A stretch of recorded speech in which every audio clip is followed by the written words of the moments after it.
오늘 이 시간에 수요 예배에 함께 나와서 예배드리는 여러분들을 예수님의 이름으로 축복합니다.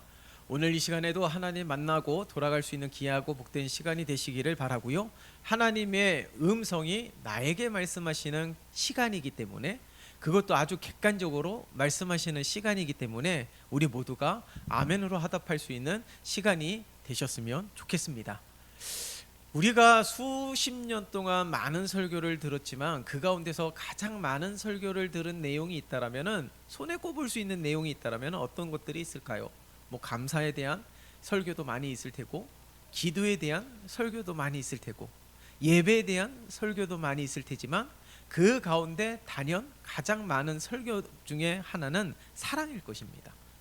그러니까 우리는 수십 년 동안 이 사랑에 대해서, 하나님 사랑하고 이웃을 사랑하는 우리 주님께서 주신 이 세 계명에 대하여 우리는 날마다 수없이 날마다 반복해서 들었다라고 한마디로 말을 할 수가 있습니다. 그러함에도 불구하고 하나님을 사랑하는 모습도 가만히 생각해 보세요. 사랑에 대해서 그렇게 수없이 들었음에도 불구하고 하나님을 사랑하는데 여전히 인색한 모습이 우리 안에 남아있다는 사실, 사랑에 대해서 그렇게 들었음에도 불구하고 우리가 사랑의 성숙됨의 모습으로 하나님 앞에 서기가 너무나도 연약한 모습으로 머물러 있다는 사실을 우리는 너무 자연스럽게 발견을 하게 됩니다. 그런데 하나님 사랑하는 데 있어서도 인색하고 하나님 사랑하는 데서도 너무나도 부족한 우리의 모습인데, 하나님께서는 오늘 이 본문의 말씀을 통하여서 이웃을 돌보라고 우리에게 명령하고 계시며 요청하고 계시며 권고하고 계십니다. 그 말은요, 우리 주변에 사랑이 필요한 자들이 너무나도 많이 있다라는 것이죠. 그러면은 하나같이 다 이렇게 이야기할 수도 있습니다. 저도 사랑이 필요합니다. 저도 사랑이 필요합니다. 그렇게 말을 하기도 해요. 맞습니다. 우리 모두가 다 사랑이 필요합니다. 우리 모두가 저마다의 이웃이 되는 것이 사실이에요. 자, 그렇더라면은 오늘 이 본문의 말씀을 통해서 사랑의 미성숙됨의 모습으로 선 우리들이지만, 하나님은 그런 우리들에게 계속해서 사랑을 하라고 말씀하시는 까닭이 무엇일까요? 사랑도 할 수 있어야지만이, 건강한 사랑을 할 수 있어야지만이, 성숙된 사랑을 할 수 있어야지만이 남을 세우는 일들을 할 수가 있는데, 우리가 이 성숙된 모습으로 서지 못한다면 그 사랑이 사람을 살리는 사랑이 되지 않고 오히려 사람을 죽이는 사랑이 될 수도 있다라는 얘기예요. 편협한 사랑이 될 수도 있고 이기적인 사랑이 될 수도 있고, 그렇기 때문에 이 사랑이 미성숙됨의 모습으로 사랑을 하게 된다라면은 우리들의 심령도 상대방도 공동체도 깨어지는 일들이 일어나게 된다는 것입니다. 여러분, 우리가 어렸을 때부터 수없이 많은 지식을 배우고 또한 이렇게 결혼을 하고 결혼을 해서 자녀도 낳지만은 이 부부간의 사랑뿐만 아니라 자녀의 사랑에 있어서도 우리는 성숙되다라고 말을 할 수가 없습니다. 내가 부모이지만 부모로서의 역할을 온전히 감당하지 못하고 자녀를 온전히 케어하고 자녀를 정말 그리스도의 사랑으로 사랑하고 있는지에 대하여서는 의문점을 붙일 때가 있어요. 내가 부모이기 때문에 혹은 자녀들에게 억압하거나 혹은 자녀들에게 강요하거나 혹은 자녀들에게 마치 인생의 정답을 가르치는, 내가 걸어왔던 인생의 가정과 자녀들이 걸어가게 될 인생의 가정은 차이가 있거든요. 내가 품은 비전과 자녀가 품은 비전은 다릅니다. 하나님이 나에게 주신 소명이 다르고 하나님이 자녀들에게 주신 소명이 다릅니다. 그렇기 때문에 하나님이 나를 통하여 세워가고자 하는 뜻이 있고 자녀를 향한 하나님의 뜻이 반드시 존재함을 믿습니다. 그렇더라면 하나님의 뜻대로 자녀가 하나님의 뜻을 발견하고 하나님을 사랑하고 하나님과 동행하고 하나님께 영광이 되고 하나님 앞에 귀하게 쓰임받을 수 있는 자녀가 될 수 있도록 함께 돕는 역할을 하는 것이 어떤 면에선 자녀를 사랑하는 모습이 아닐까요? 자녀를 사랑한다라는 명목하에 자신이 걸어왔던 인생의 과정들을, 수많은 실패들을 되풀이하지 않기 바라는 마음으로 자녀들에게 여러 가지 주문을 하지만은 자녀들은 귀에 들어오지 않습니다. 귀에 들어오지 않아요. 우리들은 뻔하게 보입니다. 자녀가 이렇게 행하면 이런 결과가 빚어지게 될 거야 라는 것을 너무나도 확실하게 알 수 있어서 그것을 자녀들에게 이야기하지만 자녀들은 듣지 않습니다. 공감이 되지 않기 때문에. 그 말은요, 지금 자녀들의 시선으로 바라봐야지 자녀들을 이해할 수 있다는 거예요. 오늘 본문 속에서도 하나님은 사랑에 대하여 가장 먼저 우리들에게 말씀하고 있는 것이 무엇이냐면 21절의 말씀을 보세요. 21절의 말씀 같이 읽어볼까요? 시작.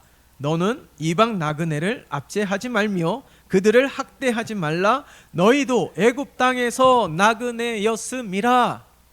아멘. 앞서서 사랑에 대하여 우리들은 미성숙됨을 가지고 있다라고 말씀을 드렸습니다. 그러함에도 불구하고 하나님은 우리에게 아주 무리한 요구를 하시는 것 같아요. 사랑하라고. 그러나 우리가 어떻게 사랑할 수 있겠습니까? 오늘 21절의 말씀이에요. 이방 나그네들을 압제하거나 학대하지 말래요. 그 이유가 무엇이냐면 너희도 애굽에서 압제를 당하였고 학대를 당하였던 애굽 땅에서의 나그네였기 때문에. 무슨 말일까요?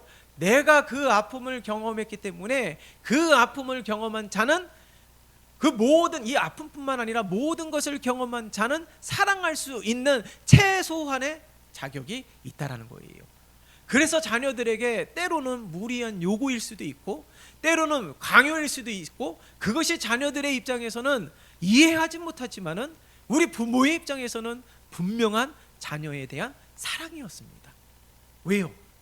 내가 애굽 땅에서의 나그네였던 자녀들의 삶의 그 모든 순간순간의 가정들을 겪어왔기 때문에. 그러니까 사랑의 출발은 거기에서 출발을 하는 거예요. 예? 사랑의 출발은 여러분 보세요. 우리들은 남들이 경험하고 있는 모든 아픔들을 우리들도 경험했습니다. 오늘 이 이방 나그네가 당하였던 압제, 학대, 물론 오늘날 그렇게 살아가고 있는 사람들은 없지만 한편으로는 우리도 소외당하기도 하고 우리도 무시당하기도 하고 우리도 그런 아픔을 경험하였던 일들이 얼마나 많이 있을까요? 손으로 헤아릴 수 없이 우리가 살아가면서 수많은 고통을 경험하게 됩니다. 그 이유는요, 모두가 이 관계 속에서 살아가고 있기 때문에 그래요. 직장에서도 직장 동료와, 가정에서는 또한 아내와 남편과 자녀와, 어느 곳을 가더라도 우리는 주변에 있는 많은 이들과 함께 교제를 하기 때문에 그 가운데서 내가 아닌 이상 모든 것이 100% 만족할 수는 없다라는 것이죠. 그로 인하여서 상실감이 들 수도 있고 그로 인하여서 배신감이 들기도 하는 것이 당연한 것입니다. 자, 그렇더라면 내 마음에 들지 않기 때문에 사랑의 대상, 나와는 마음이 맞지 않기 때문에 나와는 다른 길을 걸어야 되는 것으로 그렇게 치부하면서 살아가는 것이 아니라 오늘 말씀을 보세요. 우리도 똑같은 경험을 했기 때문에 그들을 이해하고자 노력하는 것이 사랑이라는 거예요. 예? 사랑이 꼭 유행어처럼 이야기를 하지만은 정말 어려운 게 사랑인 것 같습니다. 하나님 사랑하는 것도 어렵고, 예? 부부간의 사랑도 어렵고, 자녀간의 사랑도 어려워요. 아니, 연애를 하는 것도 보세요. 연애를 어떤 분들은 책을 통해서 배운대요. 책을 통해서 배운다고 해서 진정한 연애를 할 수 있을까요? 물론 연애에 대한 지식적은 알 수 있죠. 여자가 무엇을 원하는지, 예? 그런 것들은 코칭을 받을 수 있지만은 그것은 진정한 사랑에 대하여 알 수 있는 것은 아닙니다. 약간의 도움은 되지요. 그러나 이 사랑에 대해서는 우리가 어디에서 명확하게 배울 수가 있을까요? 하나님은 사랑이시라. 바로 하나님에게서 진정한 사랑을 배울 수 있는 것입니다. 오늘 본문 속에서도 진정한 사랑의 출발은 이해라는 거예요. 그 사람의 입장에서 생각해 보자라는 거예요. 내가 그 사람을 이해할 수 없어요. 도무지. 왜 저렇게 하지? 응? 왜 저렇게 하지? 왜 저렇게밖에 할 수가 없지? 라고 이렇게 우리가 이야기하지만은 그 사람의 입장에서 서지 않는다라면 절대로 이해할 수가 없다라는 것입니다.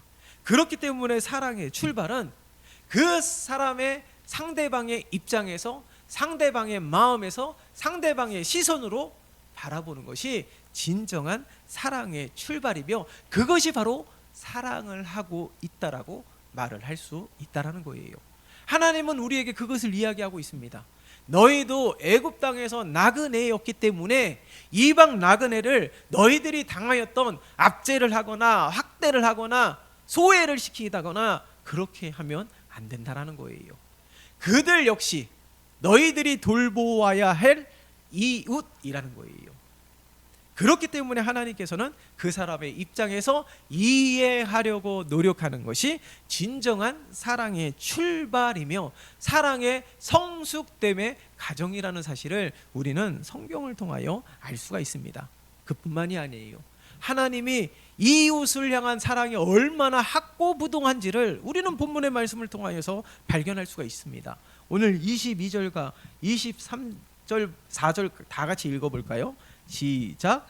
너는 과부나 고아를 해롭게 하지 말라. 내가 만일 그들을 해롭게 함으로 그들이 내게 부르짖으면 내가 반드시 그 부르짖음을 들으리라. 나의 노가 맹렬함으로 내가 칼로 너희를 죽이니니 너희의 아내는 과부가 되고 너희 자녀는 고아가 되리라. 보세요. 하나님이 이들을 향한 사랑이 얼마나 학고부동한지. 너는 과부나 고아를 절대로 해롭게 하지 말라라는 거예요.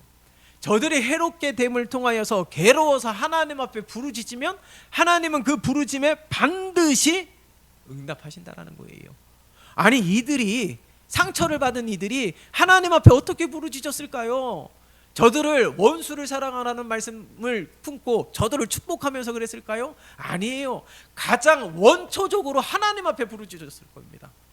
하나님, 너무 속상합니다. 자존심 상합니다. 그러면서 오히려 도가 지나칠 정도로 하나님 앞에 부르짖었을 수도 있습니다. 그런데 놀라운 것은, 물론 하나님이 그렇게 하시지는 않겠지만은 오늘 말씀을 통해요 반드시 바라본다라면은 반드시 그 부르짖음을 들은답니다. 그것은 응답하신다라는 개념도 있지만 상처받은 이 과부와 고아를 외면치 않으시는 하나님의 사랑에 대하여 우리들에게 말씀하고 있다라는 것이죠. 하나님은 무엇보다도 저들을 향한 하나님의 시선이 고정이 되어 있고 저들의 부르짖는 소리에 귀를 기울이시고 마음이 저들을 향하여 있다라는 것입니다. 그러니까 하나님은 언제나 관심이 이들에게 머물러 있음을 우리들에게 말씀하고 있는 거예요. 그렇기 때문에 하나님은 이처럼 연약한 자들을 돌보시는 하나님, 연약한 자들의 보호자가 되시는 하나님, 연약한 자들의 산성이 되시는 하나님이시죠. 그 하나님의 사랑을 받는 일을 우리가 해하거나 학대하거나 압제하거나 상처를 준다라면은 그것은 하나님 마음을 아프게 하는 거예요. 하나님이 사랑하는 자녀이고 하나님이 사랑하는 대상이기 때문에 우리는 마땅히 사랑하는 자가 되어야 되는 것이고, 하나님이 이처럼 이웃을 향한 학고부동한 사랑을 가지고 있기에 또다시 우리가 바라본다면 우리도 거기에 포함이 되어 있기에 하나님의 사랑은 변치 아니하시기에 이 사랑을 받은 대상자이기 때문에 우리도 마땅히 하나님을 사랑하는 모습처럼 사랑하기를 힘써야 된다라는 것입니다. 오늘 말씀이 그런 것 아니겠습니까? 무조건적인 사랑, 하나님이 우리에게 보여주신 이 무조건적인 사랑인데, 사랑은 묻지도 말고 따지지도 않는 거예요. 사랑에 조건이 붙다라면 그것은 사랑이 아닌 것입니다. 사랑에 조건이 붙는다면 그것은 사랑이 변질된 것이에요. 이미 세속적인 사랑이 되는 것입니다. 하나님의 사랑은 묻지도 않아요. 따지지도 않아요. 예수님이 만약에 우리를 구원하시기 위하여 조건을 붙였다라면 아무도 구원받을 수가 없어요. 아무도 구원받을 수가 없어요. 그러나 하나님은, 우리 주님은 묻지도 않았습니다. 어떤 죄를 지었든지 살인죄를 지어도 예수님과 함께 좌우에서 같이 십자가에 매달린 강도를 보세요. 그런 상황 속에서도 그들 중에 한 사람은 하나님의 사랑을 받고 구원을 받았다라는 거예요. 조건이 없어요. 그게 사랑이라는 거예요. 그게 사랑입니다. 그러나 우리는 이 세상 속에서 살아가고 있기 때문에 이미 세속적인 사랑에 물들어 있기 때문에 아무 조건 없이 사랑한다라는 것이 결단코 쉽지가 않습니다. 그러나 하나님은 이처럼 소외된 이들을 향한 학고부동한 사랑을 보여주고 계시고, 이 학고부동한 사랑이 바로 우리를 향한 하나님 사랑이기에 우리는 마땅히 이와 같은 사랑으로 이웃을 돌보는 일들에 힘써야 된다는 것입니다. 그런 우리가 되시기를 예수님의 이름으로 축원합니다. 사랑하는 거 어렵지요. 그러나 사랑하는 거 정말 결단코 어려운 일은 아닙니다. 가장 작은 것에서부터, 상대방을 이해하는 것에서부터, 그리고 하나님이 저들을 향한 학고부동한 사랑의 대상자라는 인식을 가지고, 그 다음은 또 어떤 마음으로 행해야 될까요? 우리 그 다음 말씀 보세요. 25절의 말씀 7절까지 같이 읽어볼게요. 시작. 내가 만일 너와 함께한 내 백성 중에서 가난한 자에게 돈을 구워 주면 너는 그에게 채권자 같이 하지 말며 이자를 받지 말 것이며, 내가 만일 이웃의 옷을 전당 잤거든 해가 지기 전에 그에게 돌려보내라. 그것이 유일한 옷이라. 그것이 그의 알몸을 가릴 옷인즉 그가 무엇을 입고 자겠느냐. 그가 내게 부르짖으면 내가 들으리니 나는 자비로운 자임이니라. 아멘. 자, 처음에는 이해, 그 사람의 입장에서 너무나도 당연한 이야기이지만 거기서부터 사랑이 시작된다라는 거예요. 그 사람의 형편과 처지, 그 사람의 입장에서 그 사람의 시선으로 생각해 보는 것이 진정한 사랑의 출발입니다. 그리고 이 그를 향한 하나님의 학고부동한 사랑이라는 것도, 그런데 보세요. 25절에서는 무엇을 이야기합니까? 상대방의 자존심을 세워주라는 거예요. 상대방의 자존심을 지켜주라는 거예요. 여러분, 자녀들이지만은 아주 어린 초등학생 자녀들이지만은 그 자녀에게도 자존심이라는 게 있습니다. 아니, 부모에게 무슨 자존심을 내세워요? 자녀인데. 근데 그 자녀에게도 최소한의 자존심이 있다는 거예요. 그런데 오늘 본문에 보세요. 아니, 얼마나 어려우면 가장 친한 지인에게 찾아가서 돈을 구워달라고 이야기를 할까요? 이미 그 순간부터 이 사람의 자존심은 무참하게 무너졌습니다. 근데 거기에 대고 10대못을 박는 행동이 무엇이냐면, 어렵게 돈을 빌려줬지만 거기에 대해서 기한이 찼는데도 갚지 않는다라고, 이자를 갚지 않는다라고 독촉을 한다라는 거예요. 그거는 2번을 죽이는 거죠. 여기서 말하는 것은 뭐 이자를 받지 말라라는 것은 이야기하는 것이 아닙니다. 절대로. 그것을 말하는 것이 아니라 그 상대방의 자존심을 세워주라는 거예요. 제가 일전에도 한번 말했던 기억이 나는데, 이 부분에 대해서 참 묵상하면서, 저는 돈을 구워주는 입장이 아니었기 때문에 농담입니다. 웃자고 한 얘기인데 굉장히 심각하게 받아들이시는데, 이 부분에 대해서 어떻게 하면 이 부분을 잘 이해하고 그 하나님의 마음을 알 수 있을까라고 고민인 뒤였을 때, 일전에도 말씀드렸던 기억이 나는데 딱 한 분이 장로님이 생각이 나요. 그 장로님은 여유로운 환경도 아니었고 여유로움을 가지고 있는 분도 아니었지만, 돈을 구워달라고 했을 때 자기가 이거 안 받아도 살 수 있을 정도의 그 금액만 빌려준답니다. 그래서 갚으면 갚는 거고, 뭐 늦어지면 늦어지는 대로, 때로는 덜어는 안 갚는 사람도 있대요. 괜찮다라는 거예요. 그러니까 이것 없이도 살아갈 수 있을 정도로만, 그가 물론은 더 많은 것을 요구했을지언정 그것까지는 안 힘들지만은 자기가 이것 없어도 된다라고 생각되는 것을 아무 부담 없이 빌려준다라는 거예요.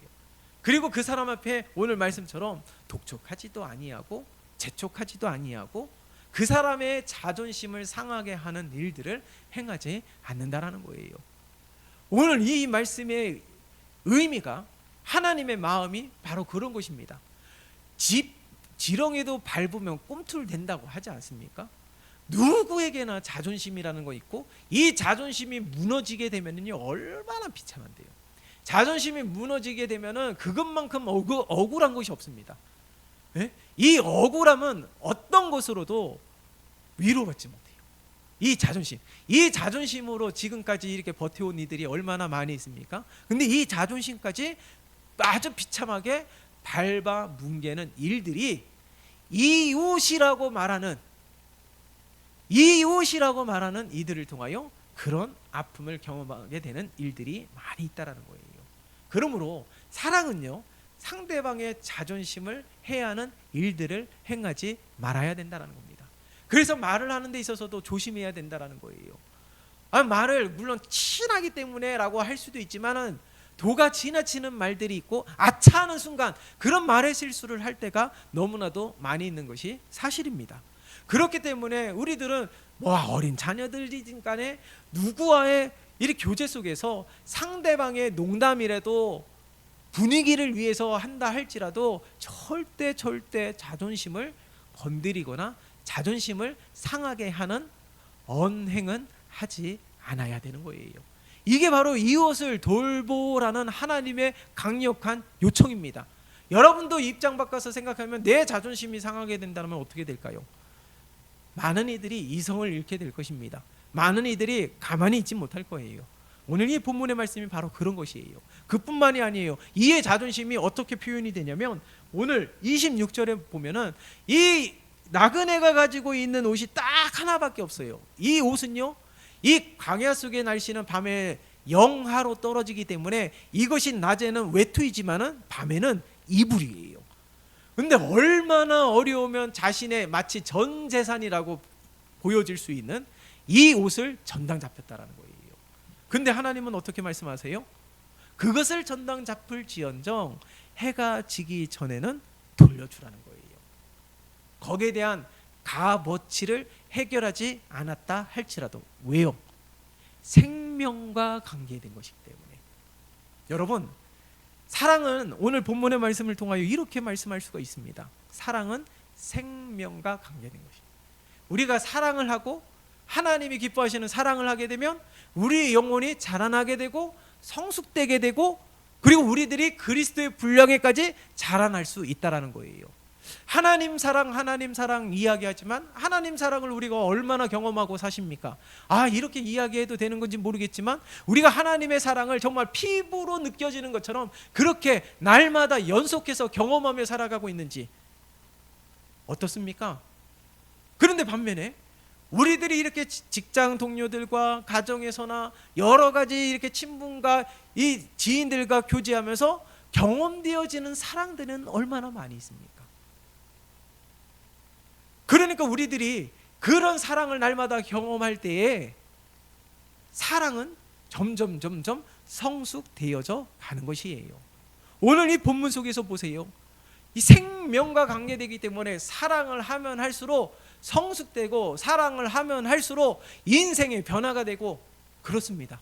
여러분, 이 소시적에 죄를 지었던 구금 생활을 하였던 일들이 행하였던 그런 수감자들을 보면 그 감옥 안에서 예수를 만나고 그 감옥 안에서 예수 그리스도의 사랑을 경험한 이들이 변화된 이야기들이 얼마나 많이 있습니까? 목사님 가운데서도요, 조폭이 있었잖아요. 조폭이 있었지만은 그 하나님의 사랑을 깨닫고 경험한 다음에 자신의 모든 일들을 청산하고 오로지 주를 위하여서 영적 전쟁에 가장 최일선에서 싸우는 목사님이 되는 분들도 있다는 거예요. 그러니까 이런 진정한 사랑을 경험하고 나서 그 사랑으로 인하여 사랑에 반응하고 오히려 사랑을 행하면서 사랑의 빚을 갚는 자가 되는 성숙됨의 모습으로 나아가게 된다는 거예요. 그러니까 사랑도 일종의 생명의 영양분이라는 겁니다. 생명의 비타민이라는 거예요. 사랑이. 그것이 상대방의 인생을 변화시킬 수도 있지만은 사랑을 하는, 사랑을 주는 나에게도 상당한 시너지가 된다는 사실을 우리는 잊으면 안 되는 것이에요. 오늘 이 본문의 말씀을 통하여서 우리는 사랑에 대해서 말씀을 나눕니다. 참 이 사랑에 대해서 이야기한다는 것이 결단코 쉬운 일은 아니고, 이 사랑, 이 말씀하신 것처럼 그대로 이야기한다라면은 너무나도 쉽지만 이 주님께서, 하나님께서 우리들에게 요청하고 있는 것처럼 이웃을 돌보라는 강력한 요청을 하는 것처럼 그렇게 사랑을 하는 것은 결단코 쉽지가 않다는 거예요. 그러나 확고부동한 하나님의 사랑이 있기에, 저들을 향한 하나님이 사랑이 있기에 우리도 마땅히 사랑을 하기를, 이웃을 돌보기를 힘써야 하는 것이 진정한 하나님의 뜻을 행하는 우리들의 삶인 것을 기억하며 이 사랑에 반응하고 이 사랑을 행하면서 사랑에 합당한 열매를 맺는 우리 모두가 되시기를 예수님의 이름으로 축원합니다. 살아계신 하나님 아버지, 감사합니다.